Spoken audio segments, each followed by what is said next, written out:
The story of Robert de Villa. You know who that is? No, you don't, because I do. 3 months ago, I gave khutbah in Fort Worth.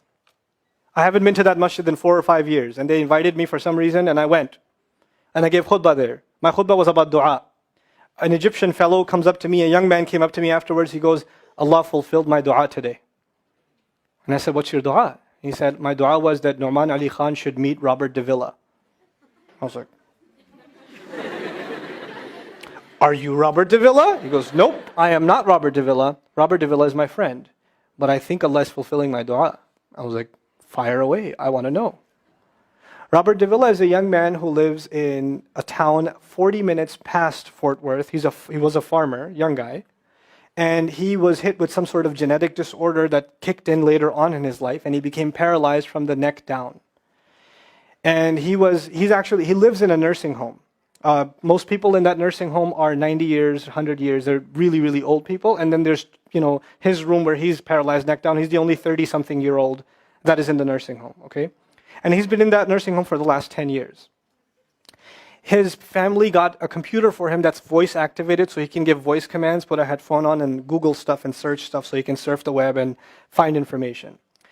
In his room, and by the way, staunch Christian family, the minister comes and prays for him every week and things like that.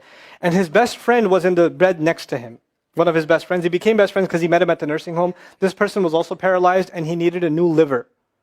Okay? A liver transplant. He was waiting for a liver transplant. And they used to talk about, God and things like that all the time. They were good friends. Finally, his best friend got a call that there's a donor available for the liver.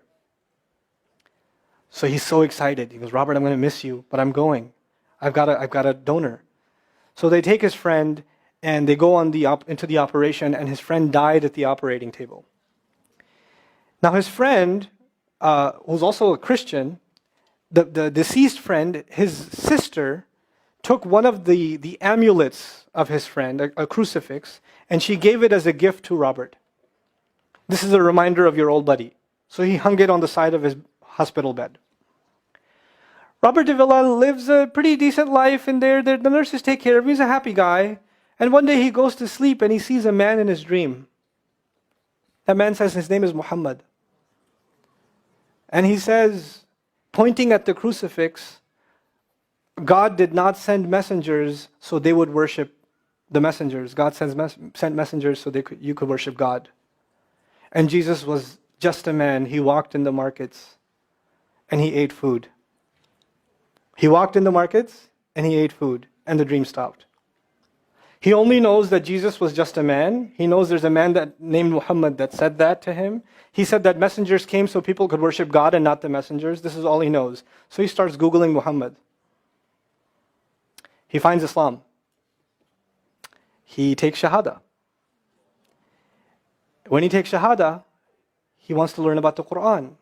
So he goes on these chat sessions and finds somebody needs to teach me Quran. He finds a brother in Egypt that he gets together with on Skype to try to learn Arabic. Learn the Arabic alphabet.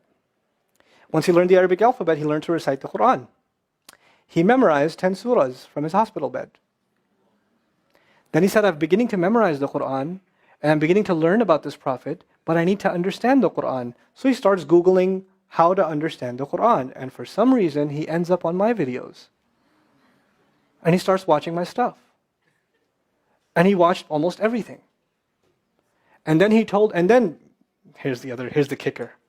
In the nursing home, there was an Egyptian fellow that used to come in and do some repair work. The Egyptian fellow has his own awesome story. The guy had basically lost faith. He wasn't religious. The nearest masjid to him was 50 miles away. So he didn't really go to Jum'ah much anymore. But he felt a spiritual void, so he started going to the church just to feel closer to Allah. Raised Muslim. He goes to the church just to feel closer to Allah.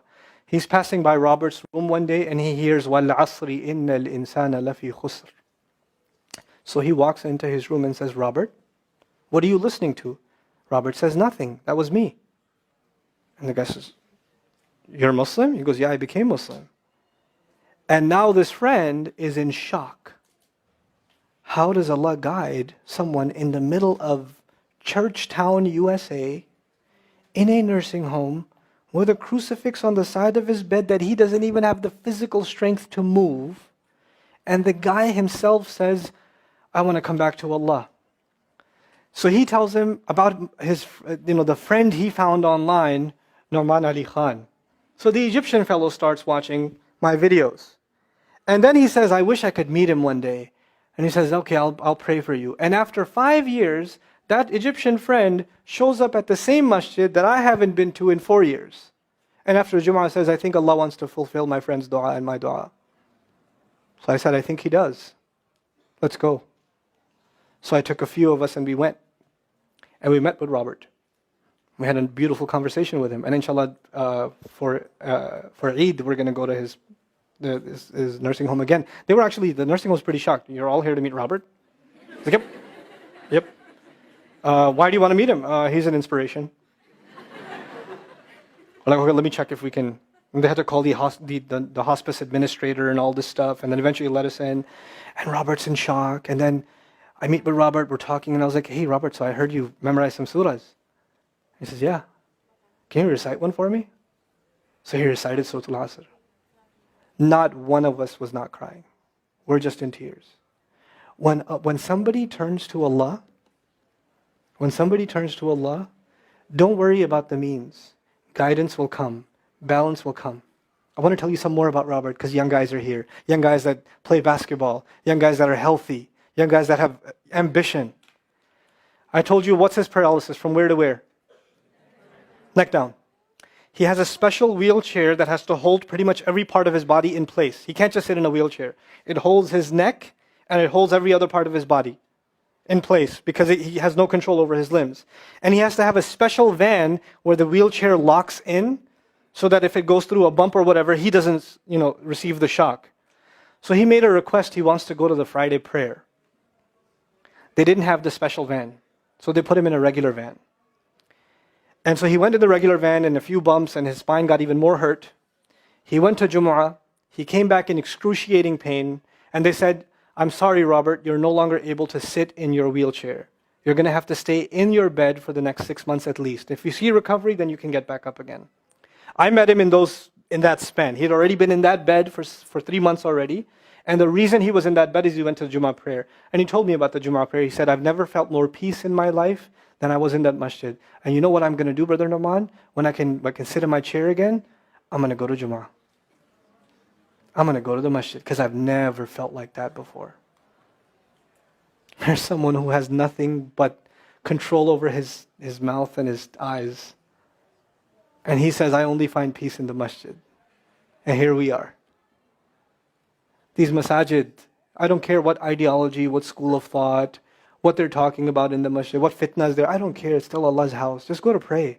Don't go there to talk to people. Go there to talk to Allah. Just go to talk to Allah. You're just going for you and Allah. That's it. That's it. Other things will come, but you're not going for them. You're just going there to find peace. You'll become different people. If Allah can guide Robert Davila, Allah guide everybody. And then he said, sometimes I wonder why Allah put me in this position. And then I say to myself, what am I kidding? Allah has given me so much. I am so grateful for what He gave me. And if this is the way He was going to bring me to Islam, it's all worth it. So worth it. You have Muslims that lose a little bit of health and they say, why is Allah doing this to me? And this man, if you would think, nowadays atheists argue because of suffering, there's no God. If one man has in a position to say, I don't believe in God. If there was a guy, why would I be in this position? It would be Robert Davila. That guy would say, I don't believe in God. If there was one, why would I be in this mess? And yet he's in this position, and I've never seen a face with more nur. Never. I've never seen a face that has more contentment on it. He's so satisfied with life. He's so happy. He's just happy. The last 7 or 8 khutbahs I've given are actually based on one sentence each on one sentence that he said in his conversation. Is that profound? He's a teacher to me. I consider him a teacher. He's my sheikh. Somebody says, who's your sheikh? I say, Robert Davila. Really? Is that a pizza place? Or no.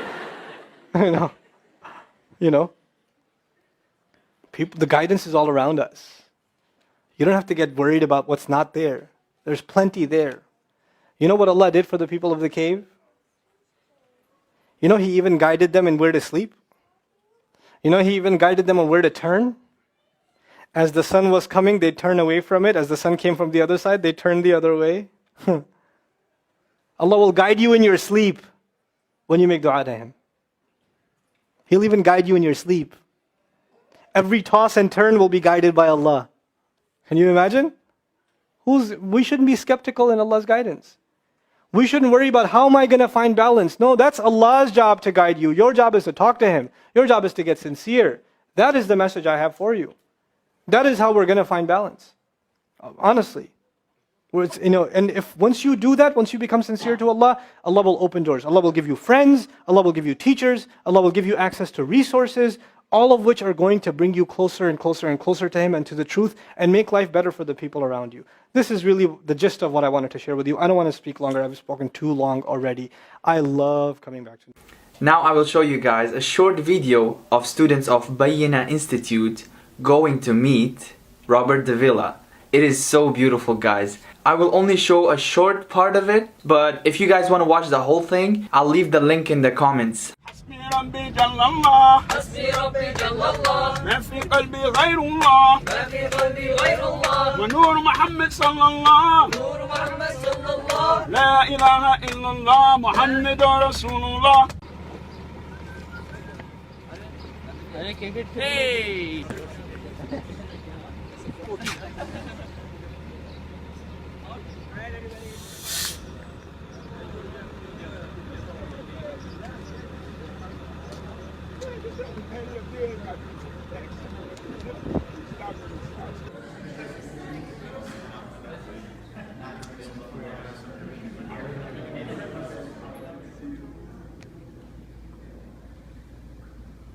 He is not able to project his voice that much, but if you feel you can, I'd like you to say a few words to the students. You think it'd be okay? Yeah? Okay, let's turn them around, inshallah. Lower it down some. I'm leaning back a little far. Alright? Where would you like me to start? No, just whatever you'd like to say to the students. I don't know what to say. Thank you all for coming here and praying, and thank you Ustaz for coming here and giving khutbah, and I'm really blessed to have all of you here, and it's an honor, it really is, to be here with other Muslims and to be able to pray Jummah prayer, and because really I'm the only Muslim here. So, now, and it's just, everything's always about me, about myself. And to have everybody here with me now, it's really a blessing and an honor. And very happy to be here. Very, very happy to be here. It's good to see all of your faces. And, are you too nervous to recite something? I'm not too nervous to recite something. All right. You'd like me to recite? What would you like me to recite? Your favorite ayah? My favorite? Let me think. Okay. I don't know. Alright. أعوذ بالله من الشيطان الرجيم. بسم الله الرحمن الرحيم. لإيلاف قريش إيلافهم رحلة الشتاء والصيف فليعبدوا رب هذا البيت الذي أطعمهم من جوع وآمنهم من خوف. Now most of you are probably crying or have tears in their eyes or felt very touched, right? Subhanallah. Please don't forget to share this video, everyone, inshallah. Thank you so much for watching till the end. And guys, my content is not changing, okay? If you fear this, my content is not changing. I just post whatever inspires me, okay? Nobody is saying I'm gonna stop posting halal funny videos, okay? It's just that I will also post what I like posting. Beneficial videos, reminders, or anything that I'm doing, okay? So Don't forget to share this video inshallah, and assalamu alaikum.